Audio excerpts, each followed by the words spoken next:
Hello and welcome to Movie Theater Time Machine, the podcast where we keep it real to real. Alright, matey, welcome back to Pirate Month. Oh, yes, ready swashbaggers and made-up names that sound like something that a pirate may say. R, which is weird to say in New England. R? R. He didn't say this Silver, as they call him, didn't really go like R. I mean, he had kind of a piratey accent, but it wasn't like a direct copy of last week's movie. Yeah, this one was good. Yeah, it was a lot better than the 1950 Treasure Island. Yeah, this one I It has a fucking black hole they gotta outrun. I mean, that's a lot more exciting. Yeah. I was a little worried about the supernatural parts of it, and like, okay, are they just going to combine and make a pirate version off of a Star Trek movie or anything like that? Wait, that would be sci-fi, not fantasy. Yeah, I know, but it's still, I was worried about whether that would be like, if it would just be a kidified version of a Star Trek episode or something, or... Oh, it's a good adventure. I liked it. Yeah. I liked it. This one here, what are your thoughts? I liked it a lot better than last week's. Yeah. We were going to do Muppet Treasure Island, but we swapped out for Treasure Planet so we could do Muppet Treasure Island with our friends next week. Yeah, unfortunately, one of them is a little bit sick right now, but we'll be all right. We'll be all right. We're getting things on the mend. So just for clarification, I haven't read the book, so my knowledge, if I compare and contrast things, I'm thinking of the 1950 movie that we watched last week. Right, yeah. Yeah, I'm with you. Yeah, so... I'm with you. I think I read Treasure Island at one point. The Robert Louis Stevens, I think I did.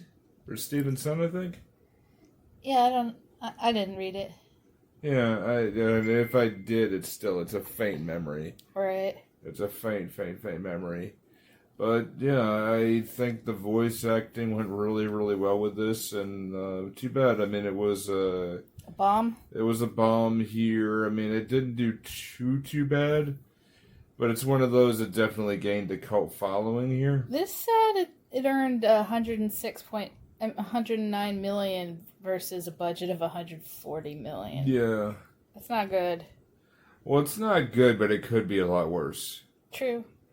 It could be a lot worse. And I mean, it's an expensive movie, expensive to date here. There was like a lot of CGI. Yeah.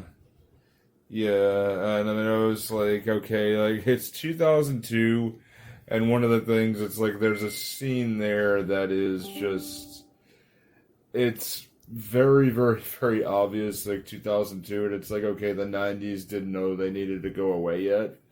I didn't get that vibe. Well, Are you talking about the musical song? Yeah, you get her with Johnny Resnick, doing that one. Johnny Resnick, who was a singer of the Goo Goo Dolls, and he did a solo project for a little while in the early 2000s.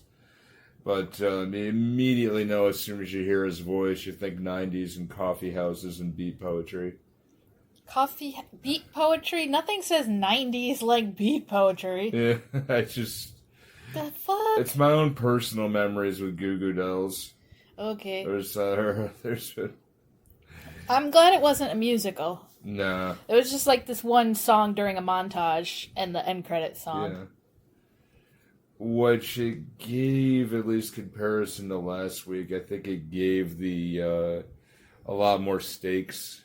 Oh god, yeah. There's a fucking black hole trying to eat him up.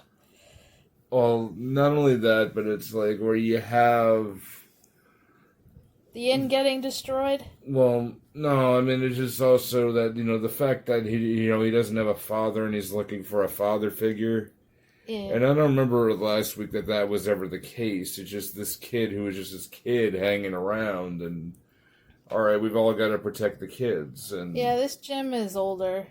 Yeah. It's got to be older. Yeah, but I mean, Jim Hawkins himself had a little more stake. Okay, what's he got to do? He's got to go out. he's got to do this thing, and then he's going to go out here in order to get the money to rebuild the inn that was destroyed for his mom. Yeah. And we get to see a little bit of their life before this, when he's a kid and he's reading with this Hollow movie book, reading about the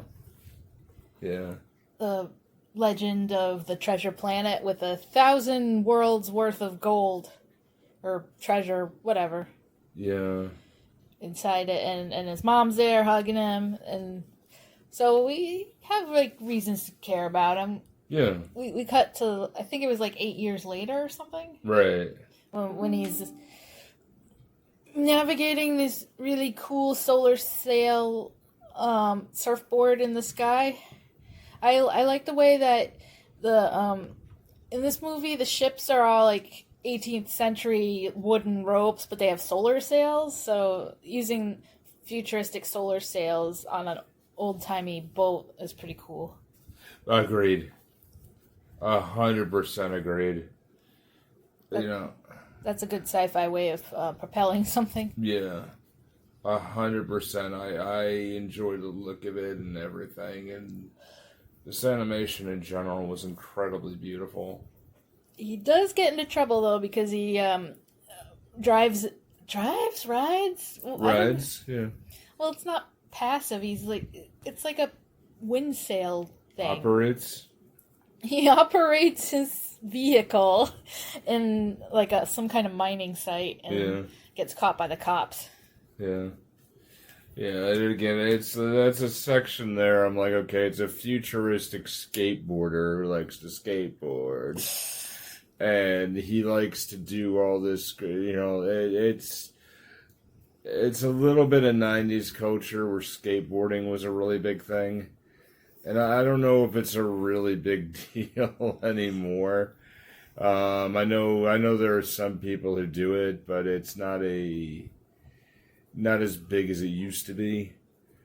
I don't know. Did you ever skateboard? I tried it, but I didn't really do much because I was afraid I'd fall. Yeah, same with me. I remember I had one. It was a very garishly yellow skateboard that had a T-Rex on it with a skateboard. Mm. And I used to ride it around in my basement because we had enough poles that if I feared I was going to fall, I would just grab onto another pole. I think it went away pretty quickly. Yeah. So the events proceed differently than last week's movie because after he gets arrested, and he gets arrested and he gets talking to, and he's outside overhearing his mom, being concerned about him, and that's when a small, I don't know if it's like an escape pod or whatever you'd call it, this little spaceship crashes into the roof next to him, and that's where we get Bones coming out. Yeah. This one looked like a turtle alien. Yeah. He desperately wants Jim to hang on to this. Well, it looks like a bundle. It's going to be the sphere map, hologram map thing. But right now it's just wrapped up. And he's like, beware the cyborg. That is a really interesting thing because it also brings it up to it differentiates it enough that it's just enough that it's. They didn't have to worry about boozing him up. Yeah, but you can walk into a fantasy a little bit more. Granted, it's animation, and you have Dr. Delbert Doppler, who has, this doctorate and all this other blah, blah, blah. But he's a doctor of astrophysics. And you're like, okay, he's a dog, but he looks like, the way that he's drawn, he looks like he's in the Goofy universe. Yeah, kind of. Yeah. Except his ears are more, I don't know, wrinkled. Yeah. Yeah, you can tell he's a dog because his food comes in like dog bowls and his water in dog bowl. Yeah. He's a customer at the restaurant when... Yeah. So, Bones gives Jim the wrapped up map thing, and he dies, the way the deaths are like, I don't know, in this instance there's no, alcoholism killing him off. He just Right. like crashed. So you get into things pretty fast. And in the 1950 movie, we never saw the mother, so it was hard to care about. And her business didn't get destroyed. In this movie, after Bones dies, you got the pirates showing up and they burn everything. And Jim and his mom and Doppler have to escape. Then when they find out the cool holographic map works, Doppler has the idea to get a crew together, but there's no Squire in this one, like there was in the last one. Right. I don't know, what did you think of eliminating a whole character? Fine. Yeah, I thought it worked too. It wasn't needed. I mean, you had enough there to play with, and it wasn't overtly complicated. The other one wasn't either, but I mean, it's just, if you want to put it in the modern day, hey, a ship crash. Future day. Yeah, well, for the modern day for this, it's like, and like what I was thinking, it's like, as opposed to where you had pirates and other stuff, and where you had a lot of these, I think like the 1950s movie was more catered towards people who came back from the Navy, during World War II, and might have seen something like that, or just told this little story about what it's like to be out at sea. And it wasn't as relatable, and you had to have all these things in order to tell the story. This one particularly, here's what happens, so far. Kid is in trouble. His mom is running a business. They're struggling with that. A pirate crashes into their business, hands them a map, and then other pirates are coming in looking for the map. All right, I'm in. Like, you don't need to overtly complicate it more than that. I think it was a good idea that they burned down the was it just a restaurant, or was it an inn, or It seemed like it was a bed and breakfast type deal. I don't know. It was something into the restaurant, and because then that gives you more stakes, because that motivates Jim to. Yeah. I mean, Jim's already motivated by wanting to have an adventure or something, because he looks very miserable when he starts bussing tables. Yeah. But this wanting to help his mom is even better, because shows that's him all you know. Yeah. He's not just a troublemaker. He's just looking for excitement and not meaning to harm anybody. Yeah, I mean, and also he's 17 at this time? I have no idea, because we don't know how old he is when he was a kid.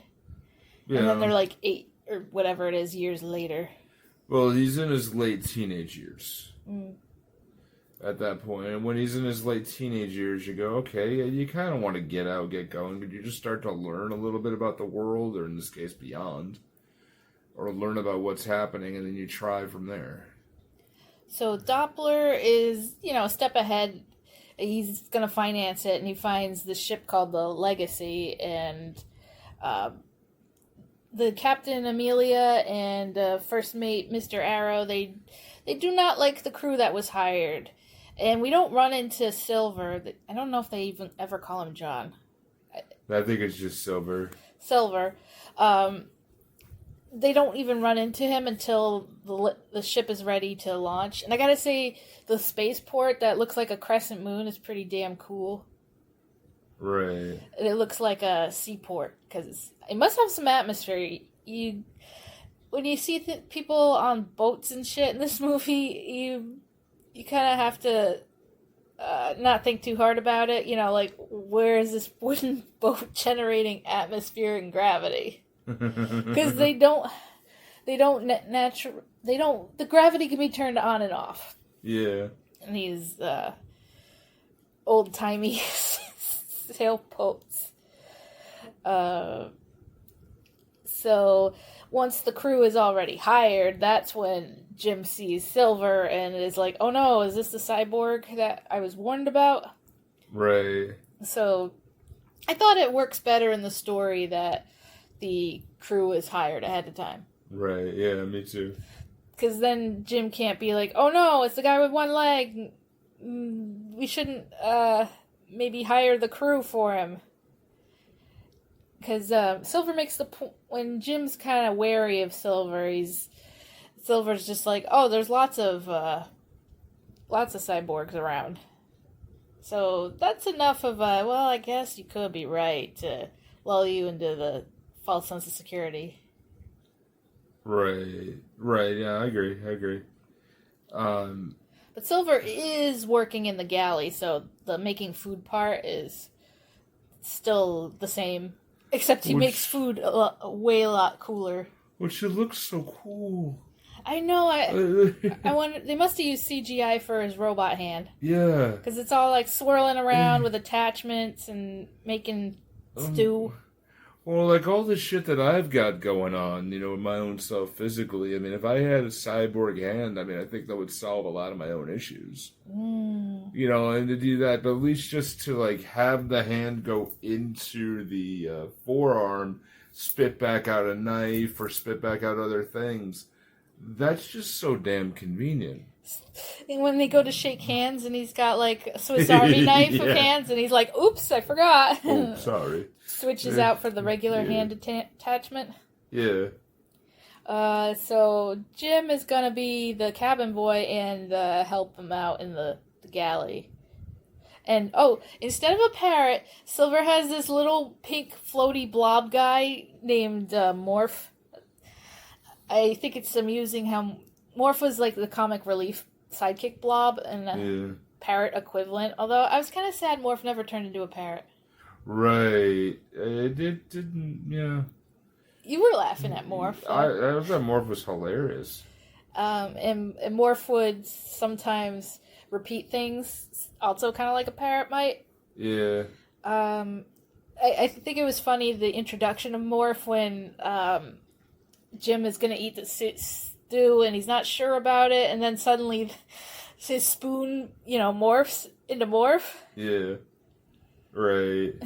and turns into a straw and eats up all the stew on Jim. I don't know whether that's a plus for Jim or a minus for him, because he looked pretty wary of that food. Yeah. Yeah. Agreed. So I think around now is when we get the montage. Yeah. And this was a perfectly placed point. That's just, okay, now you got this point where you're going to learn about the father and son relationship, and Jim's dad, walked out on them when he was a kid. But it also gives point to why he would be looking towards Silver. He's looking for another father figure. Yeah. And I was lucky enough that, my dad is still alive, but I mean, through growing up, a lot of friends that I had, the dads were not around. The mom was not around, or they were divorced or whatever, or limited. So, I mean, it made sense to me because because you see this and you go, okay, he's kind of warming up to him, and then you see all that and you go, oh, okay. Jim's already good at tying knots. Yeah. Yeah, he's gotten fairly good at it fairly quickly, at least to know he can do something.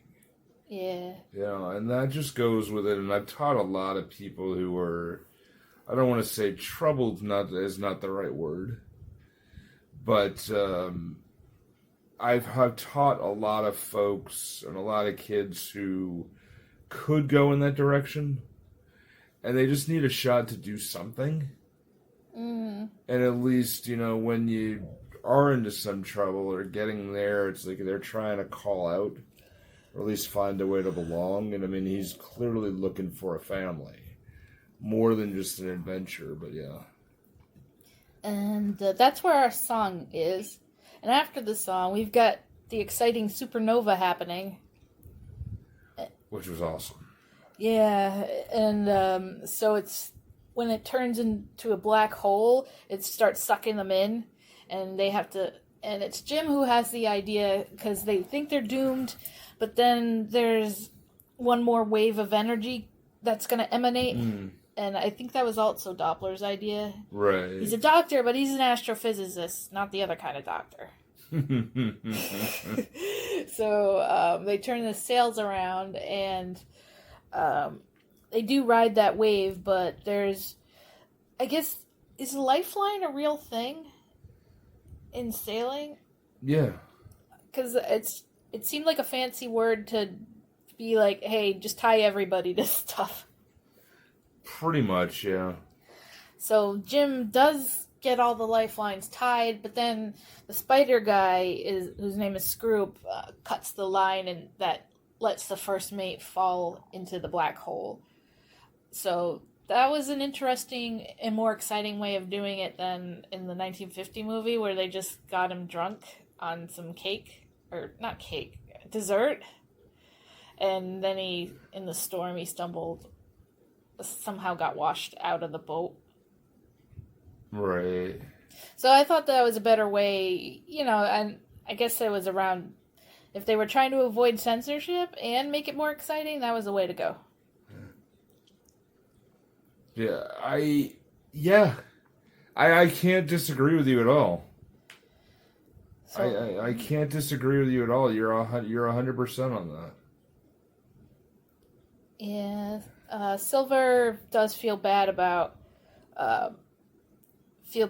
Jim because Jim, he swears up and down that he tied the rope right, but he doesn't know that Scroop screwed him over. Should call that guy Screwed. Yeah. Well, I mean, if he isn't aware that he's got that, he's got that little bit of time, or he's got that little, he has got that little bit of misknowledge, and yeah, he's going to do this. This is his one chance to do something, or to do something right, and he feels he blew it, and he has nothing else to go back to. Makes sense to me. Can we talk about the fart alien? Yes. There's an alien that communicates in farts. Although they seem to come out of his tentacles rather than a butt, so I guess that's marginally better. Right. Yeah, but it's just still where he's aimed for it. It's aimed, but it's like a bagpipe hanging on a hammock. Yeah, Poor Jim's hammock is like below that. Yeah. He can't sleep. But he's snoring and he's blowing the fart right into Jim, though. Oh, God. So then he gets distracted because Morph shows up disguised as his boot, and so his boot appears to be, scampering away. And then he catches Morph in a barrel. Instead of apples, it's some kind of alien purple. They look like alien purple potatoes but they already had like regular potatoes, I think, too. Mm. They just call them potatoes. Purples or something. Yeah. I was wondering what that, yeah. So that's when he gets a scene where Jim overhears Silver's plan to mutiny. Mm. It doesn't take long because Jim cannot keep a straight face with when Silver talks to him, and is all like, kind of, oh, did you hear anything? Right. Well, he doesn't say those words, but that's the implication, wanting to find out. Yeah. So, yeah, then the change of plan, Silver is gonna go all mutiny, and Jim and friends escape in a lifeboat, but Amelia gets injured, but that doesn't really do much to the story. Yeah. I think she did just as a carryover type deal. I mean, that was one of those I thought about, like the Karate Kid and the Karate Kid with Daniel LaRusso and Ralph Macchio and Pat Morita, and then you have the Jaden Smith and Jackie Chan version. Yeah. Like, both very, very good in my opinion, and we've reviewed both of those, or Well, first one was somewhat, but we reviewed both of those a couple of years ago. So I have my opinions there because I revere them. But I see that I see that was like a carryover. Like, there's a few things with the Jackie Chan movie with the Karate Kid that it could have been a lot stronger if they didn't have to carry over those elements. What do you mean by carryover? Like, the original and, this is a retelling of the story. Did the captain get injured in the 50 movie? Yeah. Yeah, but you remember, like, he got shot and we were looking like, okay, we started getting stabbed, but you can't show anybody getting shot because it's 50s. What about the guy that got shot in the forehead? Right, but you can't see anybody getting shot in the chest. Or kind of like, oh, come on. Like, it was clearly a cop-out, in my opinion. What, that she didn't get shot in the shoulder? She just kind of got a really bad bruise or something? Yeah, well, we never see with the Amelia, it's just blunt force trauma. Yeah, with Amelia, it was just because the captain got injured, or because the captain got injured, you had to see it, and it seemed very weak to me. I agree with you; it just wasn't needed. Yeah, I guess that just well, before that they meet Ben, this crazy robot who's having a lack of memory and was left on Treasure Planet by Flint. So he's been there for like 100 years, and he's desperately lonely and excitable to meet them. And he has played by Martin Short. Yeah, he has a place to stay, and is all like, "Oh yeah, come with me." And part of his brain was taken out. He's like the second comic relief character. Oh, I gotta say that Jim did think he took the map from the ship, but that I wanted to call it a puzzle ball.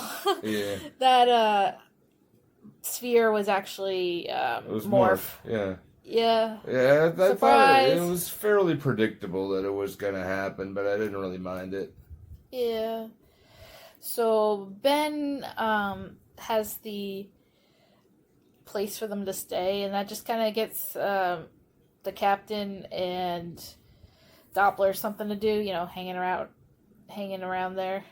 Right, and I mean, it was just kind of nice because it just had a pace where it kind of needed a little relief. And the only thing I think of is I don't know when this particular movie was. I know it was 2002. But I remember one thing I was thinking about is these types of movies, like, you needed to be very, very, very careful with it because there was still wounds in 9/11. And, November 27th, 2002, a Disney movie, as well. I think it was just right at the right timing because this is just over the halfway mark. You kind of needed it to balance out because all the kids that are sitting there, and it's just this might have been a Thanksgiving Day movie too. Was that good or bad? Thanksgiving Day movies, movie premieres, usually it kind of don't really hold too much hope for them. There are very few in my opinion, that seem to get better.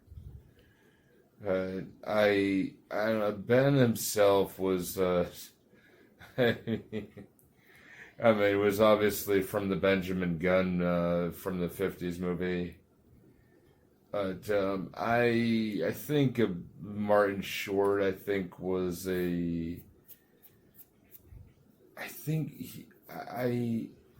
are we doing fantasy casting or no?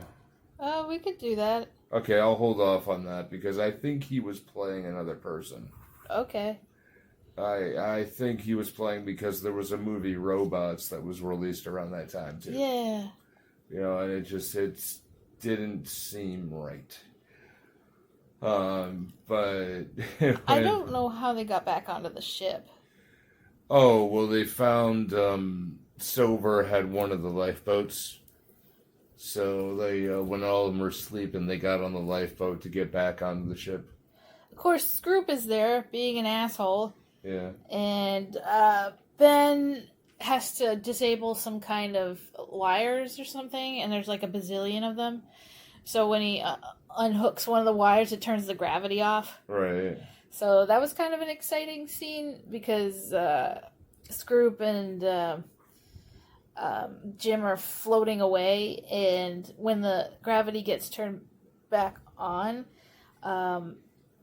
Jim, like, he's already kicked Scroop. Scroop's out of the range of the gravity, and he floats off into space, which is kind of how deaths work in this movie. Yeah. Get knocked into some lava, float away into space. Right. Even though there's ray guns. I don't think anyone gets killed by a ray gun.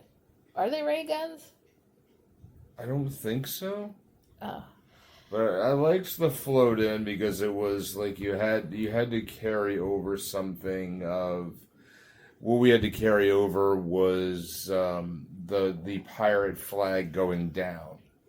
And I know when I'm thinking to myself at this point, I'm like, okay, this is gonna have a little more of a happier ending than the 50s movie, where it's like, okay, one of them is that they're going to be okay in the end, or at least something like they're gonna utilize that relationship between Silver and Jim.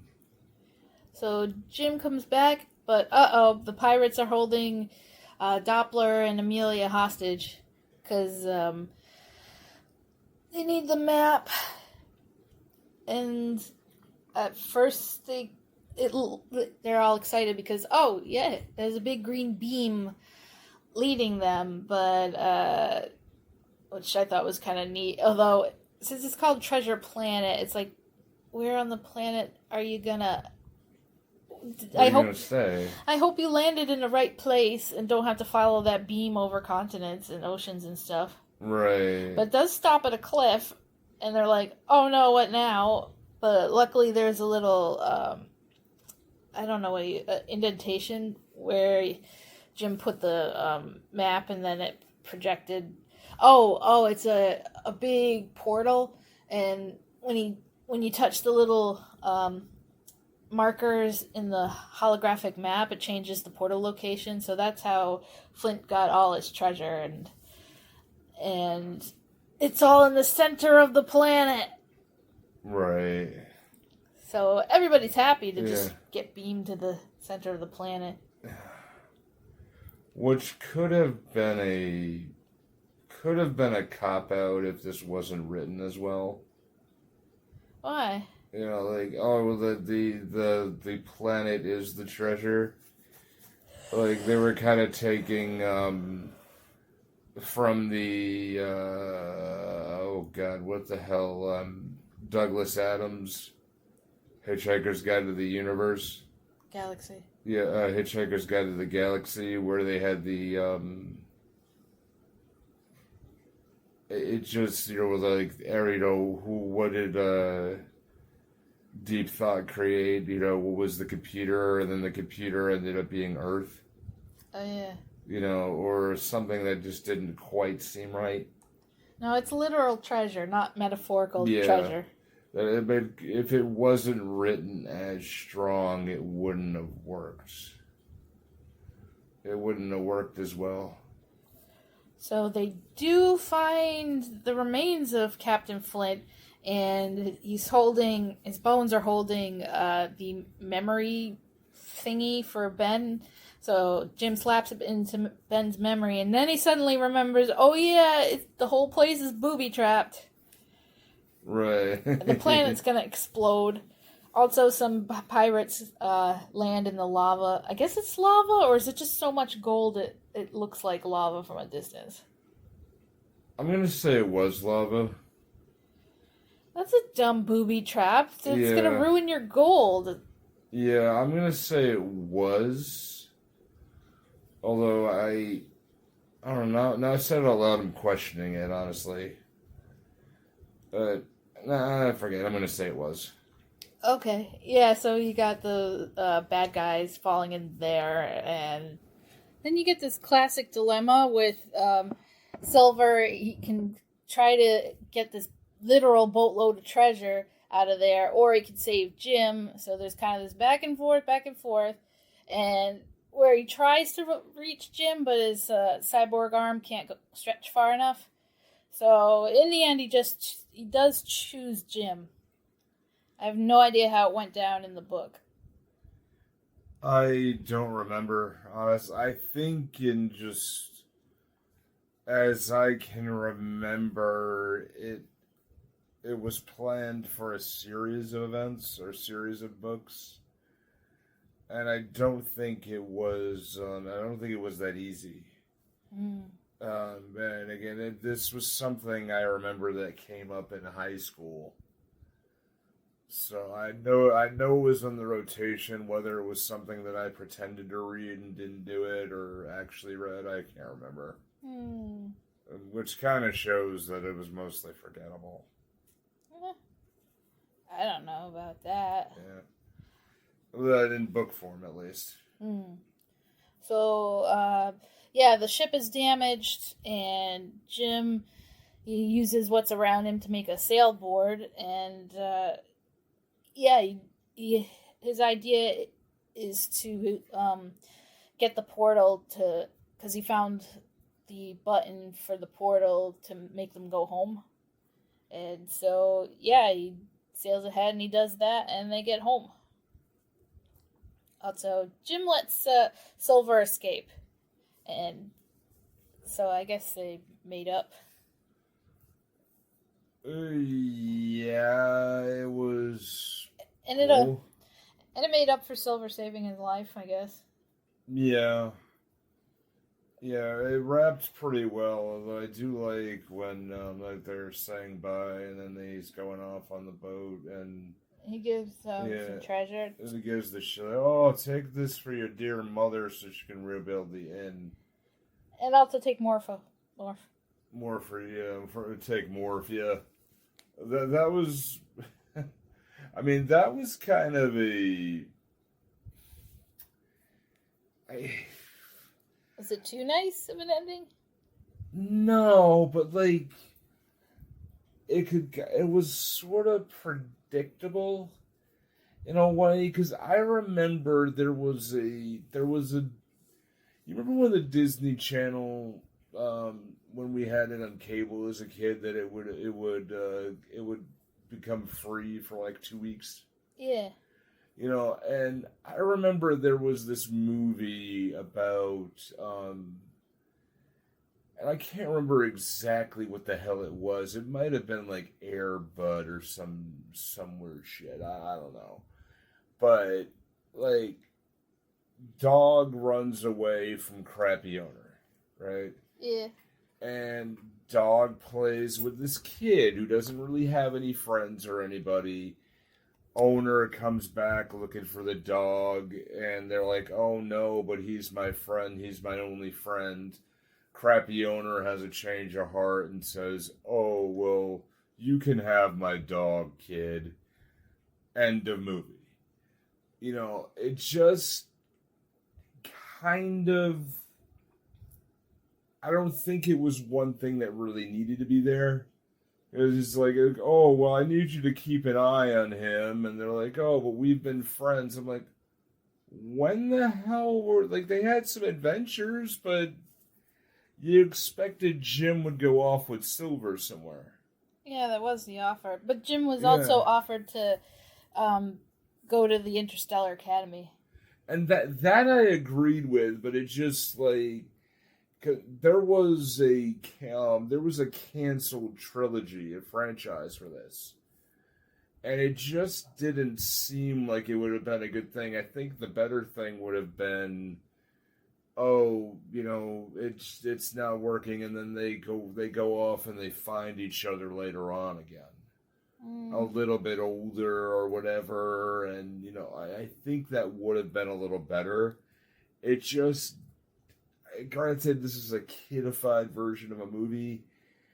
It just seemed a little out of place. Like, it took me off for a moment. Did he let Silver escape? No, like that I agree, but it's like he gave him more. If it's like, Nah, I just didn't see that. You know. In the 50s movie, he tried to give the parrot away. But the parrot, I can't remember. Did the parrot stay with him, or? I don't think so.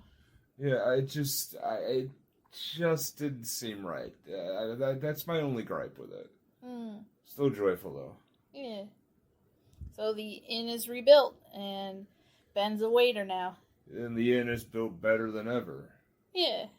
Better than ever, and it's a nice ending. And like the one thought that I had, and I want to bring this back to an older review that we had,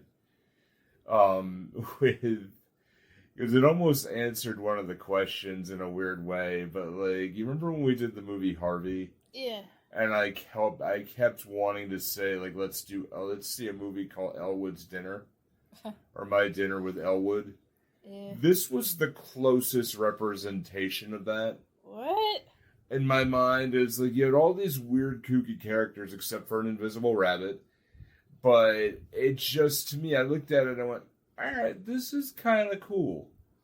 Like, just kind of hanging around, and like, this is kind of a better version of Hey, Everything's Okay, which could have ended in a dance number as the credits rolled. Oh, God. But it just kind of like, alright, yeah, I'm in. I don't regret this. I actually kind of like this. This was worth the time. Yeah. And considering a rough time I've been having with life lately, I was like, oh, this was a beautiful distraction. Yeah, it's a good movie. Yeah. Yeah, and, so, fantasy casting. Hey, you know what would be a horrible choice? What's that? Gilbert Gottfried as Silver.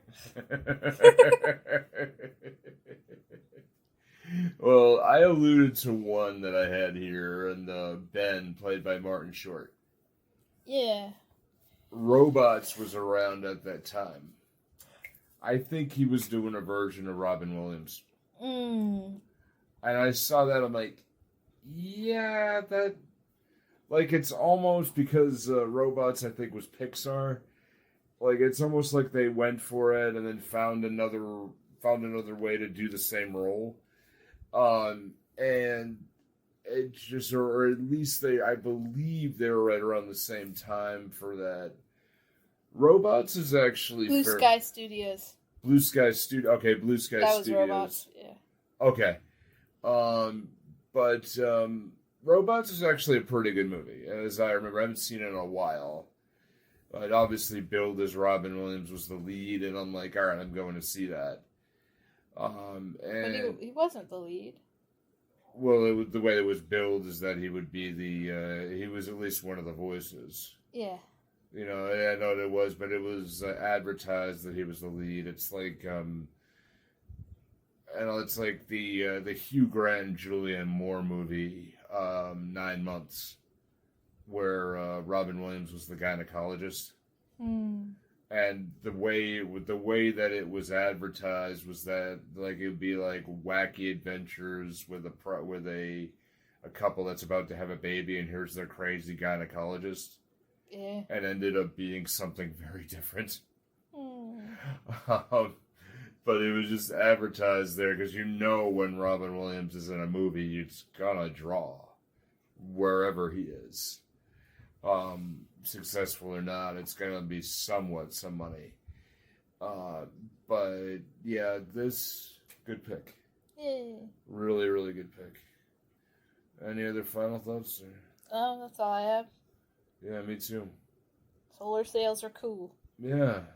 This is really worth checking out. If you have Disney Plus, it's on there. And, alright, so let's wrap this. So next week is Muppets Treasure Island.